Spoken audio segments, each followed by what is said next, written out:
Welcome to Mompreneurs, where we celebrate and learn from fabulous Black women who are out here killing it as mom-in-chief, running both their households and their businesses. I'm your host, Nancy Red, and I come from a lovely lineage of Black mompreneurs in Southern Virginia. I'm thrilled to present this intimate interview series that highlights inspiring and educational stories about how women are creating incredible opportunities and generational wealth for their families. But money isn't all this series is about. Balancing motherhood, mental health, and happiness is really important too.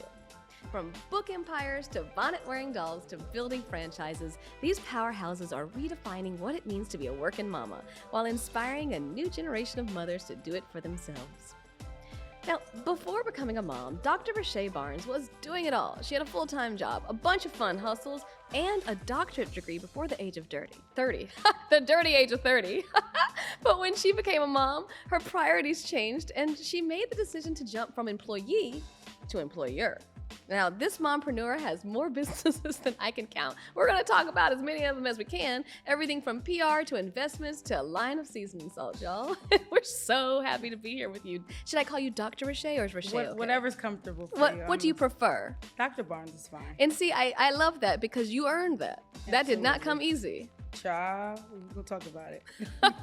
Definitely earned it. And see, my daddy went to Virginia State. And so when I wow. saw that you were the youngest graduate at Virginia State University to receive her doctorate of education, I was really impressed because I know how difficult it is to get through this. What encouraged you to go into education? Well, honestly, initially when I went to school, I was going to school to be a lawyer. So English was just the major that I chose. And when I got to the prerequisite phase before going to law school, I took my LSAT, and one of my deans told me, he said, hey, if you can get a certain LSAT score, I'll make sure you get to North Carolina Central for free. So I went to North Carolina Central during the summer program down there, and I absolutely hated it. So I was like, oh, God, I don't want to have a title just to have a title. So I tried to weigh my options. I already have this degree. I love kids. I love teaching. And so I fell into education. So I was an English teacher in Richmond Public Schools for 10 years. And see, when we're looking at this, you were a teacher and you had all these different things, and then you meet your wonderful partner, and you have always been an entrepreneur, right? You started your first business 10 years ago. Some people fall into entrepreneurship because it fits in with their motherhood lifestyle, but you've always had the entrepreneurship bug. What was your very first business that you started? So I would say as an entrepreneur, I started making money maybe 10 or plus years ago as an entrepreneur, but I've always had an entrepreneur spirit. Even as a child, I would sell lemonade, I would make cupcakes. My grandmother actually used to do weddings. She was an event planner. So I would go with her to different events and help with the balloon arches and things like that. And even though she had a job, she was a director of recreational services at the VA Medical Center in Coatesville for over 40 years. So even though she had a job, she still had a side hustle. And I liked, the fact that she could do some things that she liked on her own and on her own time. So that kind of rubbed off on me. So when I was in college, I created a cupcake business called Candy Cupcakes. So while all my friends were on the yard and having fun at homecoming, I was making money. 19, 20 years old, I'm making $4,000 or $5,000 in 2 days. As I don't have any bills, I don't have any kids, I don't have any overhead. So to me, I like the thrill of being able, not just the money, but the thrill of being able to do things on my own time. And see, I love that because what you said is why we have this show. You didn't have any bills, you didn't have any kids, you just straight chill, right? But see, once you have kids, things change a little bit. But you were not even thinking about this because you were this teacher. You have your superintendent's license. You were on a track for that to be your focus, right? Your JOB with your PhD, with your side hustles. And then what happens? I get pregnant. And you were not expecting it. And it wasn't expected. It wasn't planned. So me and my fiance had to have a conversation about, what are we going to do? Because at this time I was still living in Virginia. So I had to make a decision.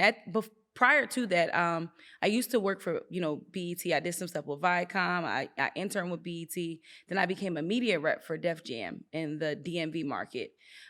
So after getting pregnant, I said, well, what am I going to do? Am I going to come back? Because I'm going to move closer to home, because at this point I'm in Virginia. I'm from the Philadelphia area, so I wanted to move back. And your partner's there. He's from that was the thing. Philadelphia. Yeah, so you were in school in Virginia when you met him in 2017. Yes. In Philly. And he's in Philly. And you're in Virginia. And I'm in Virginia. So living your best life. Living my best life.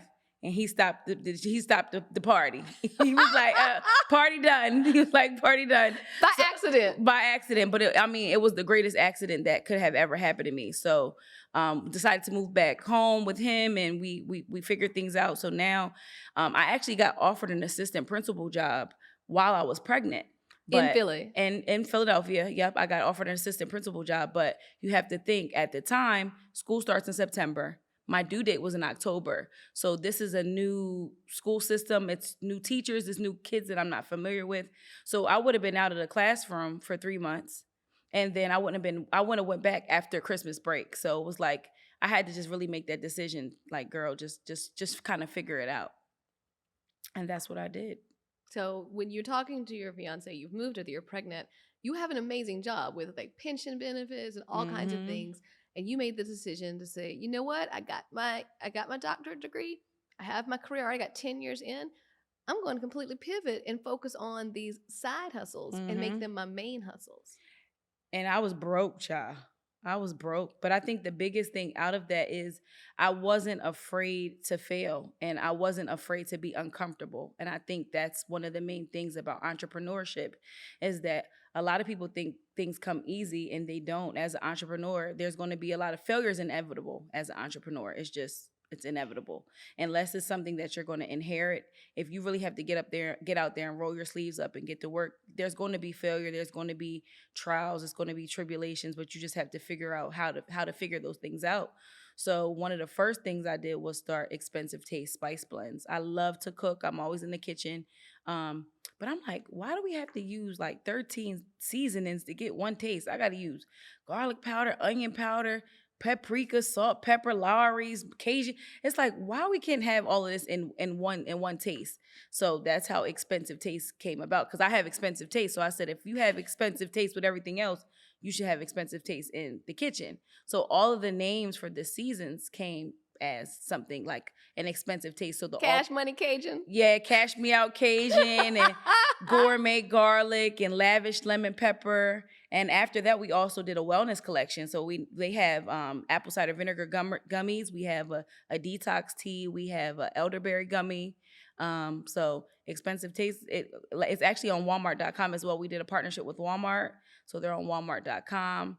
But that was like one of the first big things that was like, oh, I can do this on my own. Like, I was like, I'm making as much here in a week that I did in a month as a teacher.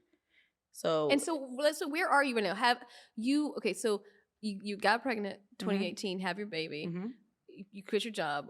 So Expensive Taste Spice Blends, your first business first business post-pandemic. Post-pandemic. Was this between the time, so when you left your job, 2019, and you're trying to decide what did you take this period of time to figure out what you wanted to do? Out, so, yeah. So you were a slow burn mompreneur. Yes. You didn't take the job. Just decided to be broke and thoughtful. And I turned the salary, it was like $100,000. So you're turning down $100K and you don't even have an income, and you have a baby on the way. It's like, are you nuts? But it's like, sometimes you have to figure out what makes the most sense. And to me, at that time, that didn't make sense for me. So why didn't it make sense for you?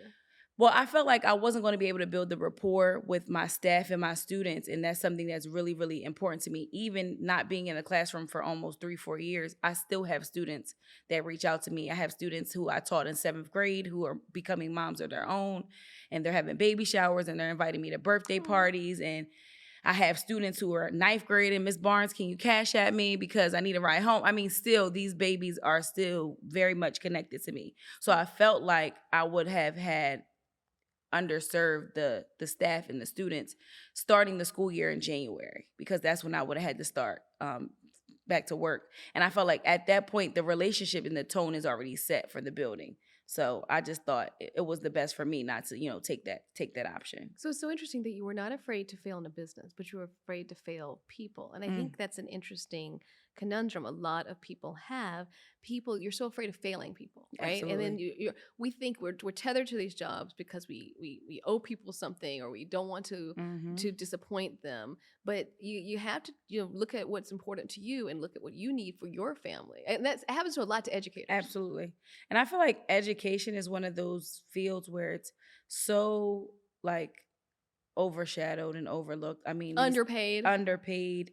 And some of these teachers are some of the, I'm sure you have a teacher who you can remember. I have like 8 teachers. I'm obsessed. Like, so it's like those women, those men, those people who are in that profession, they're tugged on our hearts forever. And I feel like, they're overlooked. So, I mean, it's something that's always going to be in my heart. Actually, being a dean or a provost of a university before I leave this earth is like a goal of mine, but I want to start my own chain of charter schools. It's also easier to do those things once you have a stream of income that you don't have to be. It's easier to be an educator when you have multiple sources of income. Absolutely. Because then you can do what you do, love on the students, versus being stressed out about your bills. So you take this time. You're not an educator. You've got your small baby at home. Mm-hmm. You've decided, you know what it's going to be? It's going to be these spices. Mm-hmm. That's going to be my business. But the capital to start a business doesn't just come out of thin air. No. How did you with this? How old was your daughter? Like 7 months old? How old was she when you first started this? Yeah, she was like 5 or 6 months at the time. Well, before that, I had some money saved up, but I didn't have much saved up. But I knew that this was something that would do well because I did research. So that's another thing prior to going in business. We're in the pandemic, we're in the house. We don't have nothing but the computers and internet. We have time to do research. So I looked at as a Black woman, it wasn't a lot of Black-owned brands. And then as Black women in our community, just African Americans in general, we suffer from like different health problems. So I was like, well, these seasons, we have a salt-free option, but they're gluten-free, they're paleo diet friendly, they have a 24-month shelf life. So I was trying to find an alternative that tastes good, but wasn't like, some of the other brands on the shelves that weren't good for you. So they did extremely well, but even prior to this seasons, I was working with different artists and, doing different things and doing different brand deals. And I was working with Trina. See, that's what I find funny. I'm surprised that you think of the spices as your first business, because entrepreneurship is not just a static product, right? You're a publicist, and you've been a publicist freelance even when you were a teacher. You've been building your media brand for a long time. And so it's interesting to hear, to see. It's interesting what I find, because moms forget to take credit a lot of times, or they forget, like, we're just gonna say, like, oh yeah, of course, well, I had that going on. Yeah, absolutely. But you actually began not just with the cupcakes 10 years ago, but freelancing and building your street cred as a publicist.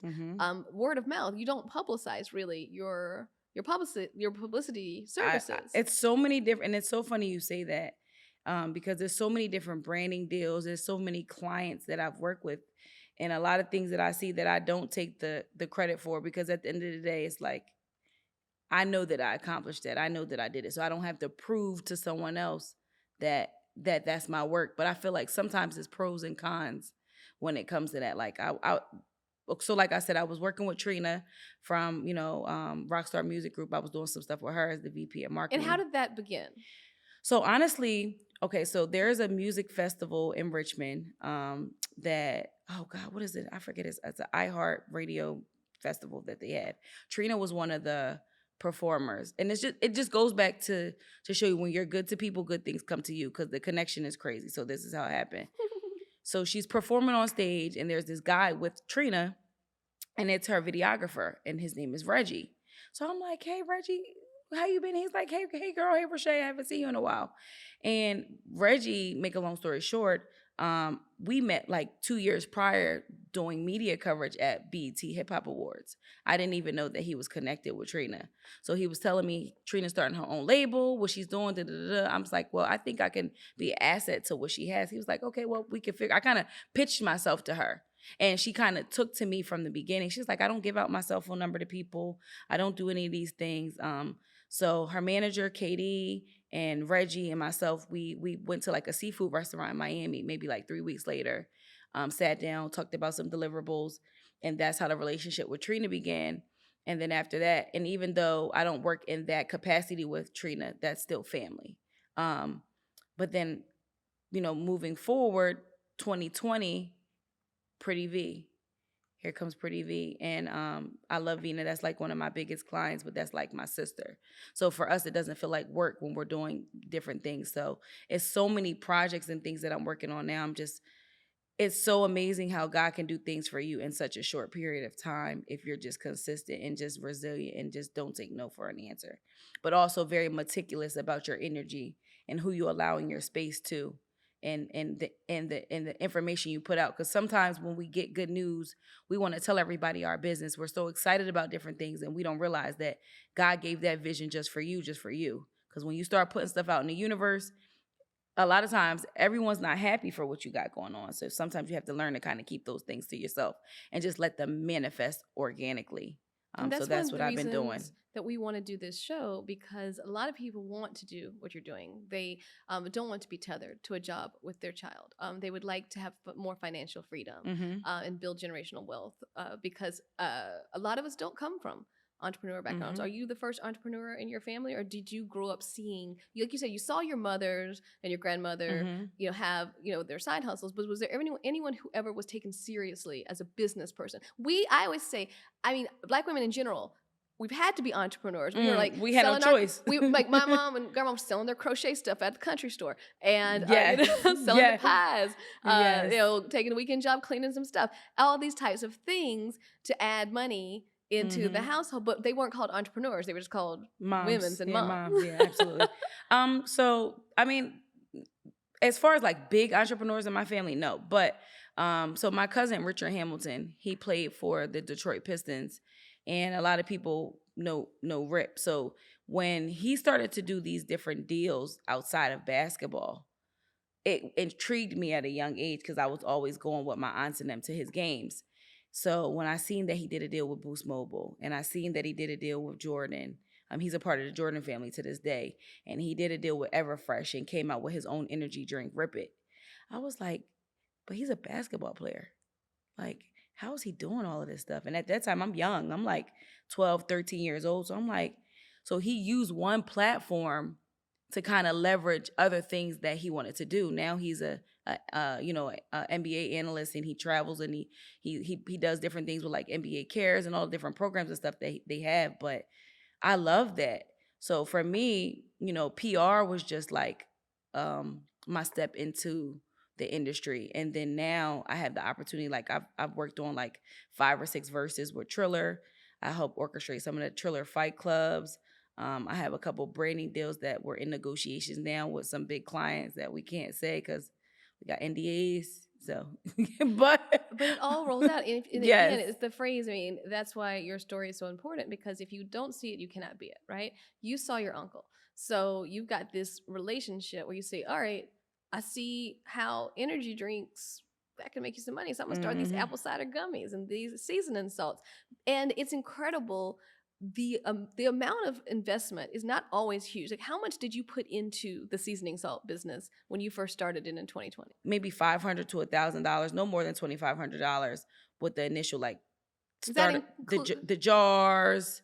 Because at the beginning I was ordering enough for like 100 orders. Right. I didn't want to order too much because I didn't know how they were going to do. This is really helpful because I think a lot of people think, oh, well, how do I get started with this business? Because I guess, how do I have enough money for 5,000 jars of, expensive taste? I don't know what it's going to do. $2,500 is doable. It's doable. And it's doable when you eliminate unnecessary costs. Like for me, okay, I'm a DoorDasher. So I'm like, okay, if I just spent $250 this week on DoorDash, in a month I spent $1,000 eating out, and you don't even realize that you have those unforeseen bills, the Netflix, the Hulus, the Disney Plus, all those different things that you can kind of cut back on and scale down on when you want to build your business, and then use the money from your business, eventually to put back into that. But it's not as difficult as people think it is. I think the biggest thing is just taking that risk, but doing your research in whatever field you want to be in. So for me, also, I think it's important to have like a mentor or someone you look up to in the field that you want to go in. Who was your mentor in spices? So that's what I was about to say. For me, I didn't have one. I didn't have one. I just wanted to cook. But now we have women like Prima Donna has a successful Tabitha, you, myself. But there was no like Tabitha. But when I created Expensive Taste, Tab didn't have a deal with Larry. McCormick or whoever the deal was with. But you're right. Yeah. I love it because it's showing how diverse we can be as women. But also, with all that being said and all that going on, I'm still a mom. I still have a 2-year-old, that, she likes to be up 2, 3 o'clock in the morning. I'm like, girl, I got work to do. I'm on this computer. But, I think the biggest thing for me is also as an entrepreneur is to teach things to one is the freedom of the time that I have. So no one's telling me when I could take a lunch break. No one's telling me when I can have a vacation or when I can use the bathroom. It's the small things, but also just being able to spend that time with my daughter is so important to me. Because like yesterday, you just went to the beach. Yeah, just chilling. Is it worth it? Just chilling, exactly, because these are the pivotal times in her life, and I work so hard because I don't want her to ever have to feel like she has to clock in for someone. If she wants to work for any of these companies or these businesses, that's fine. If not, that's fine as well. But I want her to have options because I didn't have those options. Not that, our parents didn't want to give us, those options, but it's just like that the mentality and the mindset.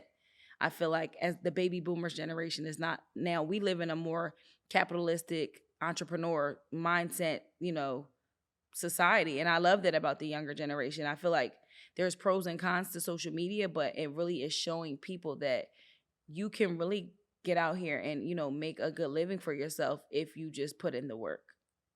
And that's why your story is so important, because it normalizes this. You are someone that we can relate to.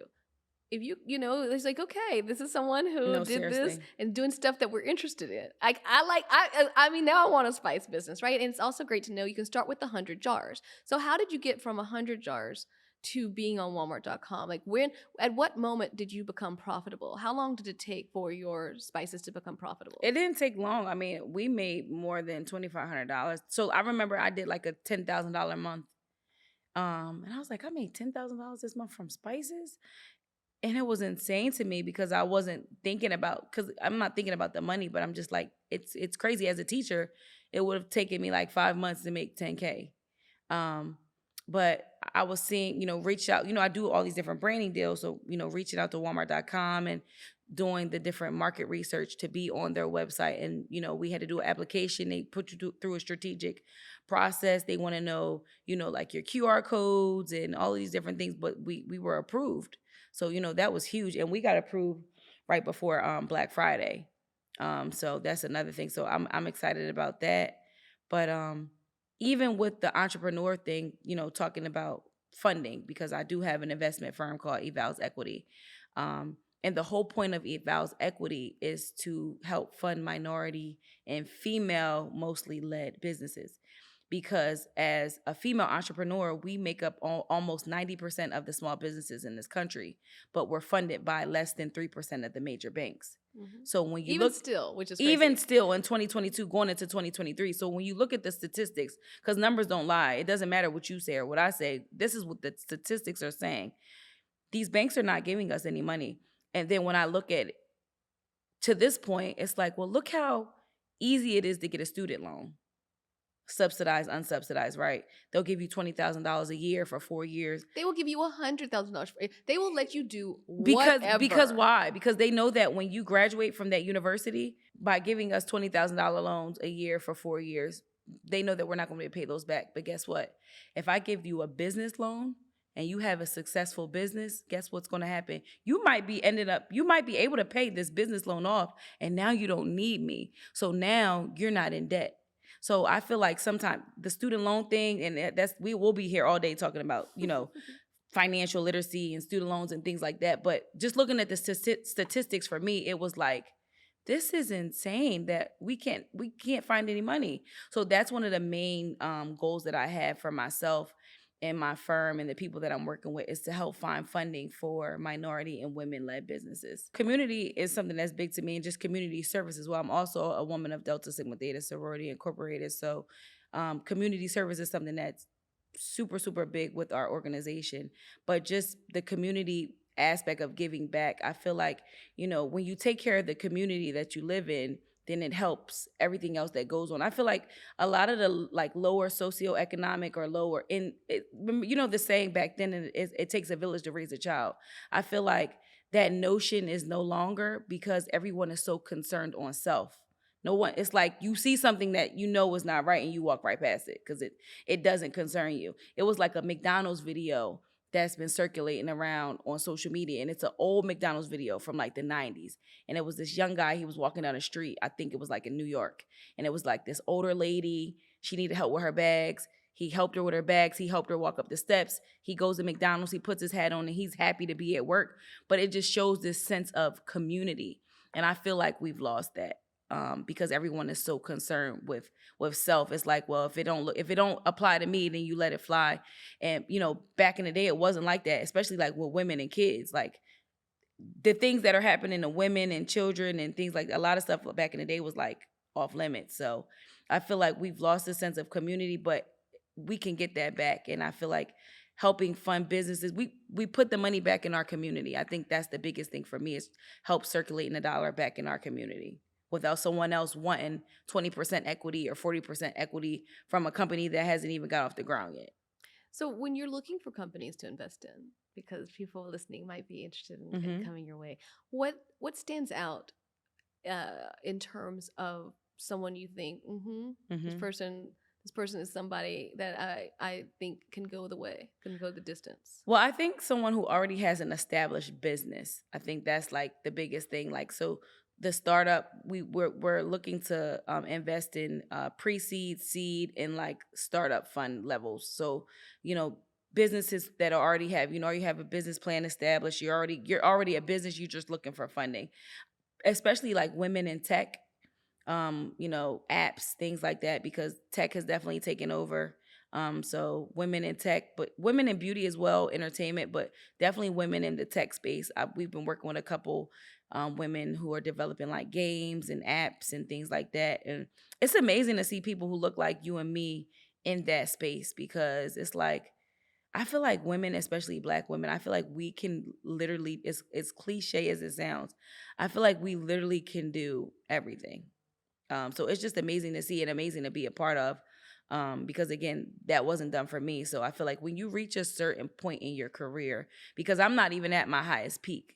But you just got started. And that's the thing. And I want to pick up what you said. That's why I want to have these conversations, because the way we present success is not the traditional way. No. We're not wearing our sleeve. We're just moms trying to have a good time, make some kazazz, and create comfort for our families. My dad said when he went through all this, he started his businesses and then succumbed to an unfortunate fate, and my mom ended up having to take it over. But when he was doing all this and busting, he was like, I'm trying to insulate my family from racism, and he's just like, I'm doing all because this. We're not that far dispatched from it. Like, what is this? I mean, that's a whole nother oh my God, it's a whole. And see, now you've got so many layers. You've got racism, you've got classism, all these isms that this information culture, and this comfort zone. And, it's crazy. That's why we need to talk about these nitty gritties and figure out how to break barriers and create these cycles of change and opportunity. So that's what you're seeing. Your daughter's just 2 at this point. So much has happened in just a few years. She's almost 3. What are you hoping that when she becomes a little bit more aware of mom, what are you hoping that she sees in you? Oh goodness. I hope she's proud of me, and I hope that she knows that, her mother works extremely hard, but as a little brown girl, it's just so important to know. And I'm really big on affirmations. So I tell my daughter every day, you are beautiful, you are smart, because I think as kids, we know that our parents love us, right? We know that our parents love us, but how many times have our parents actually verbalized that I love you, have a great day. It's a different generation. It's different. My mom loves me more than life. She gives the worst hugs. Nothing personal. No, seriously. But oh my gosh. But then you have, because everybody loves in a different way. Some people love, they verbalize it. Some people love through things, right? Some people love through action. So I think for me, I just want her to know that her mother loves her, and she needs to hear that. And she needs to know that she's beautiful, and it doesn't matter what the outside world thinks you should be or thinks you should look at like or think you should succumb to, that you can really do whatever and have whatever that you want to do. But I think in our community also, it begins with the mindset.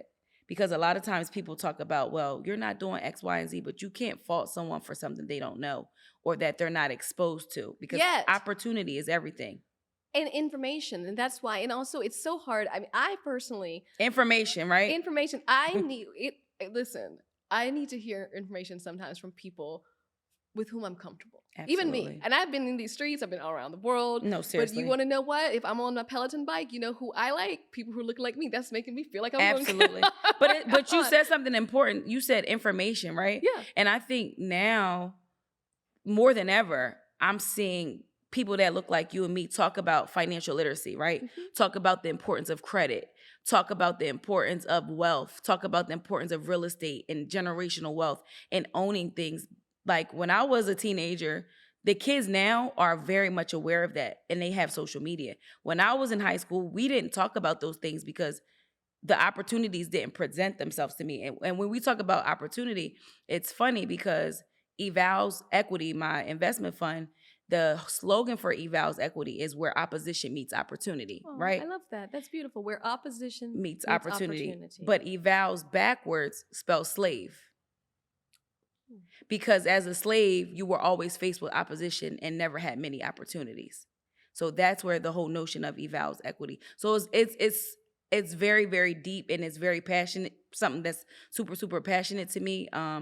But I know that with the right people, the right investors, the right, team, we can really, really take that fund to the next level. And that's what I want to do, because I never thought that was possible. And it was something that I was like, because for me, I'm the type of person, if I can't find the opportunity, I'm going to create it myself. I'm not going to keep looking for X, Y, and Z. You know what? We can't find no money. They don't want to give us no money. We know a couple people. We going to find some money. So that's the whole notion of evals, where opposition meets opportunity. And it's something I'm super passionate about. A lot of these things that I'm doing and I'm working on, I hope that they sustain and live way past me, because it's not about what you do while you're here. It's about the legacy that you leave when you're no longer here. So and who are your partners in Evals? I mean, is it just you, or is it you and your fiance? So right now it's just myself. Yep, it's just myself. And we have, I have Brianna Pierce, who's my assistant, who works extremely hard. And I have a team. So my team, Barnes Media Group, is all women. And it's like 890. How many staff do you have? Well, my staff is not that big, but my initial team is like all women. So like we have my content creators, my graphic designers, my social media managers, my sponsorship coordinators, talent acquisition, assistant, junior publicists, they're all women. So what do you refer to as staff versus team? And is this a purposeful? Because I just think these are all individuals under your umbrella. Yes. Who I consider staff. Mm-hmm. You consider team. I consider them my team. Because if you're on my staff, I have to be able to refer to you as a team member, because I feel like team, there's more trust with your team. Staff is just somebody that you're hiring to delegate and create a task. And we have automation for that. I love this. Delegate and automate. There's so many different programs, SMS programs, marketing programs, virtual assistants, even with social media. My assistant was telling me about a program, I think it's called Kahoot. It's basically a program where you can schedule your social media posts. So like on Monday, Wednesday, and Friday at 12, 3, and 8 on Instagram, if I know that I want this picture to be posted with this caption, you can pay for automation to have your schedule I'm like, it's crazy. So that's why when I say, I think the hardest year in entrepreneurship is when you first start out, before you have like people that you can delegate things to, because you're doing everything yourself. You're the financial advisor, you're the spice maker, you're the content person, the website person, the graphic designer. But you can't scale a business doing everything by yourself. You have to be able to automate and delegate. It's really, really important. So when you were pregnant, how many team members did you have?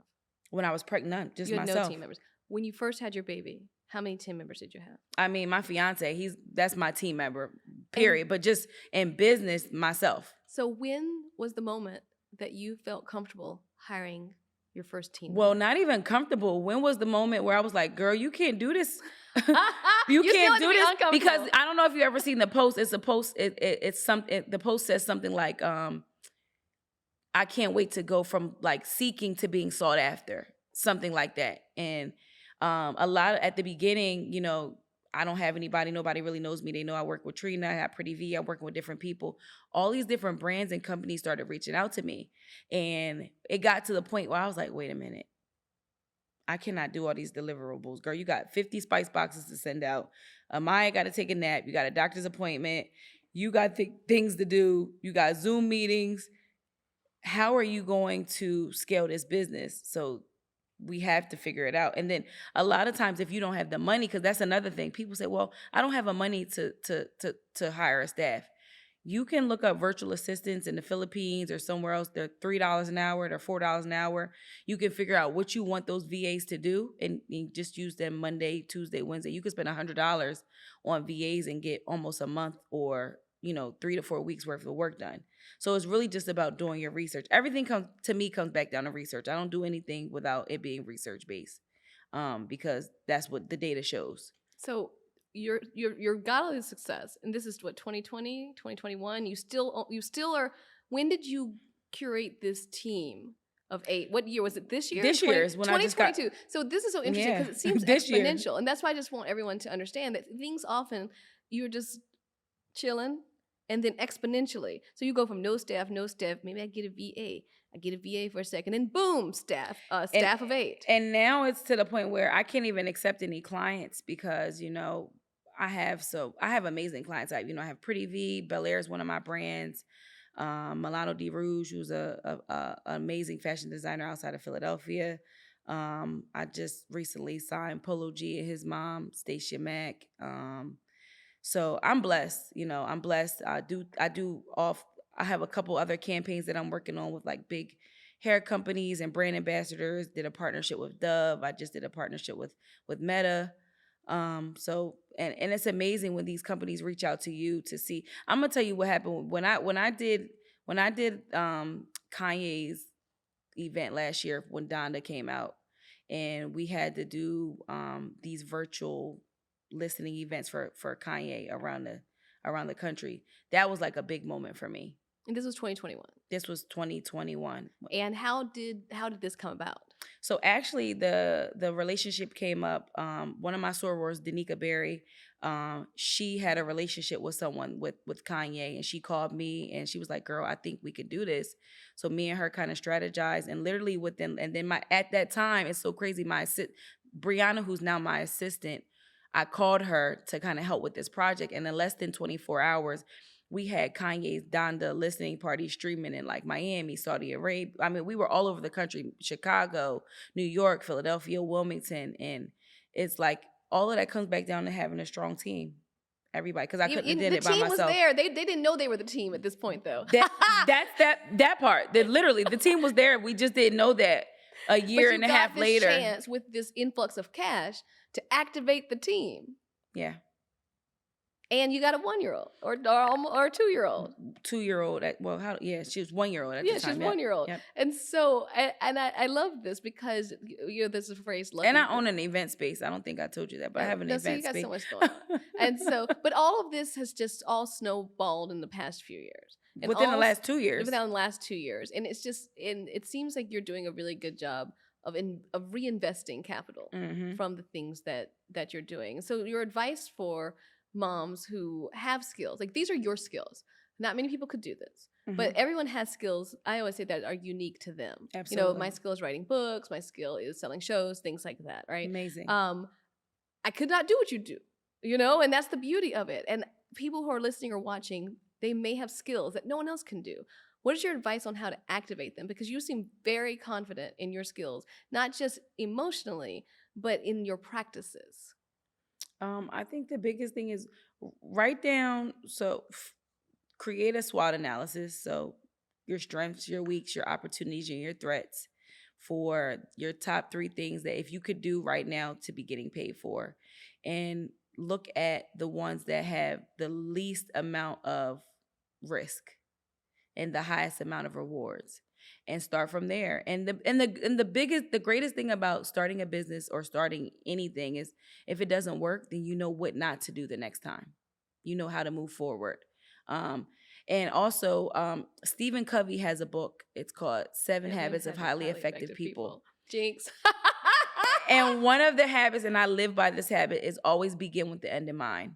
So I say begin with the end in mind because at the end of the day, even though we're not where we want to be, we always remember where we came from. So a lot of people get stuck up on where they're currently not at, but just always begin with the end in mind and think win-win. Because a lot of times we look at situations as a loss when it really could be a win. Like one of my former supervisors, Maurice Kelly, was the principal at my school, and I seen him post something last week, and he said something and it stood out to me. And he said that this is the last year that he's going to be an administrator in a building because he has a water ice company called Best Decisions Water Ice out of Philadelphia. And one of the things that he said was, I no longer look at my job as a job. I look at my job as an investor because they are going to pay for my investment because I need a deep freezer for my water ice company. So he said, I no longer look at my job as a job. I look at it as an investor for my company. And I said, that stood out to me is because everything goes back to your mindset. If you look at something as a job or you treat it like a job, it's going to be a job. But if you look at it like an investor and knowing that I need this capital to pay for my own business, then you'll go into the situation with a different mindset. Say it again for the people in the back, because that is one of the things. You can get so despondent when you want to be an entrepreneur, Absolutely. but you're at this job, and then the job becomes your enemy. Repositioning it, which is where this doctorate in education is coming in handy.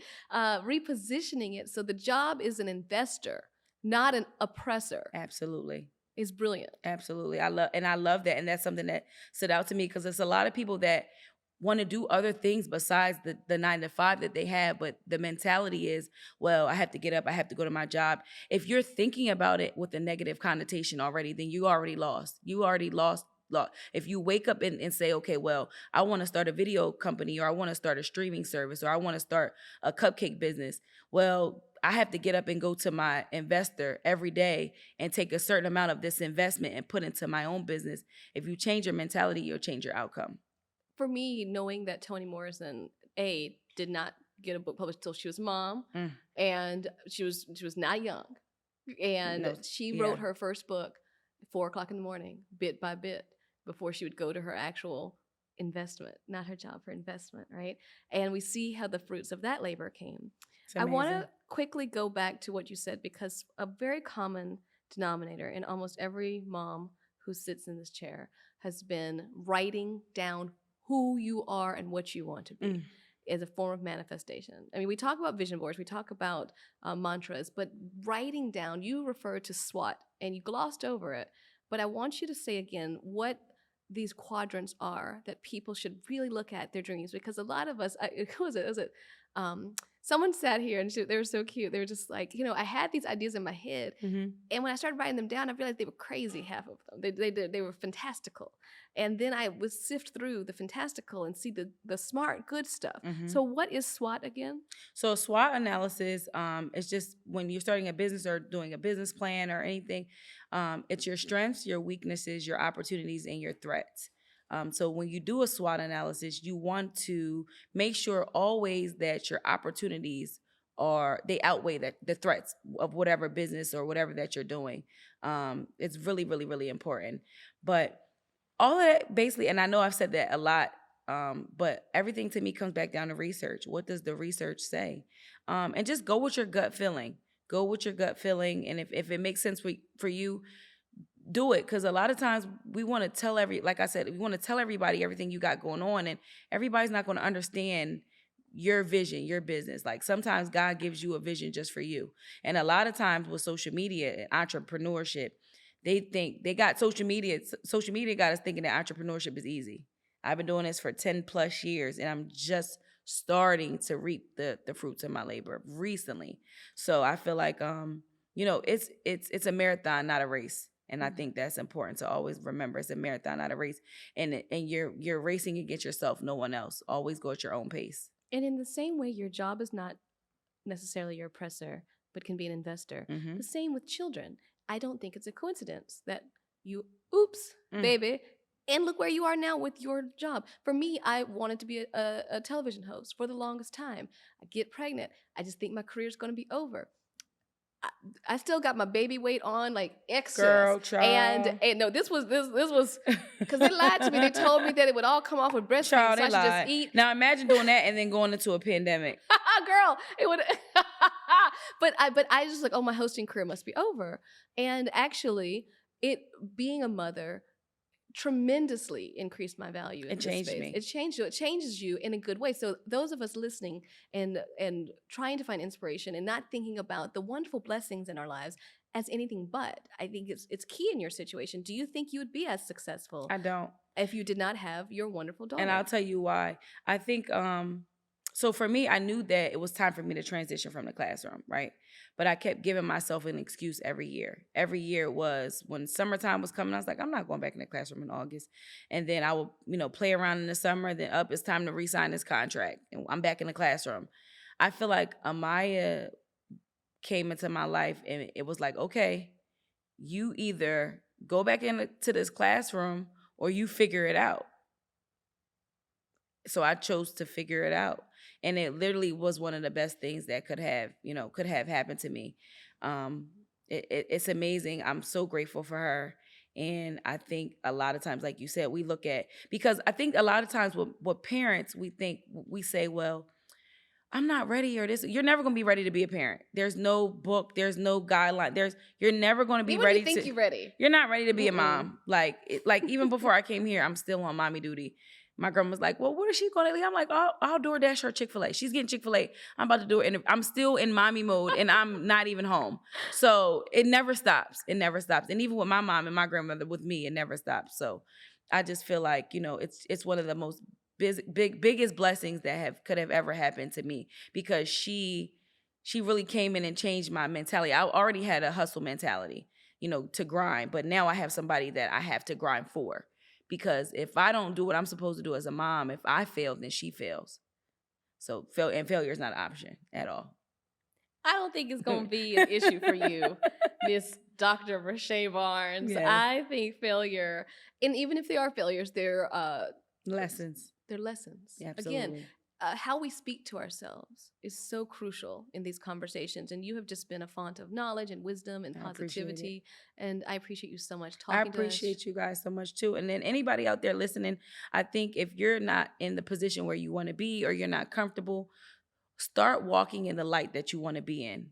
Start looking up the car that you want to drive. Start looking at the house or the neighborhood that you want to live in. And when you start manifesting those things in real time, then they can actually become a reality. What is a manifestation that you thought was a pipe dream that you've been able to accomplish in these short years that your mompreneurship has blown up? It's so crazy because I used to tell myself I want to make if I could just make 20, 30K a month, like that would be great for me. And when I started making that type of money, $25,000 or $20,000 a month, I'm like, now is peanuts. Like I'm like, now I need to be making 100K a month. It's crazy, but I think the biggest thing is, I think making your first 100,000 is the hardest because you have to do it alone. After that, there's systems in place to help you to make more money because now you have a team, delegate and automate, as I would say. But just be vulnerable. Don't be afraid to fail, and just know that if you begin with the end in mind, you can. It's as cliche as it sounds. You can do whatever you want to do, and always think win-win. I love all of this so much. And for those of you who want to know more about what Dr. Rashae Barnes is up to, where can they go? They can go to www.barnesmediagrouppr.com, or you can check me out on my social media. I'm really big on Instagram. It's Ms. MZ Media _Queen. I look forward to hearing from you guys. Oh my goodness. I'm so grateful. Thank you so much for having me. Thank you. Great mom.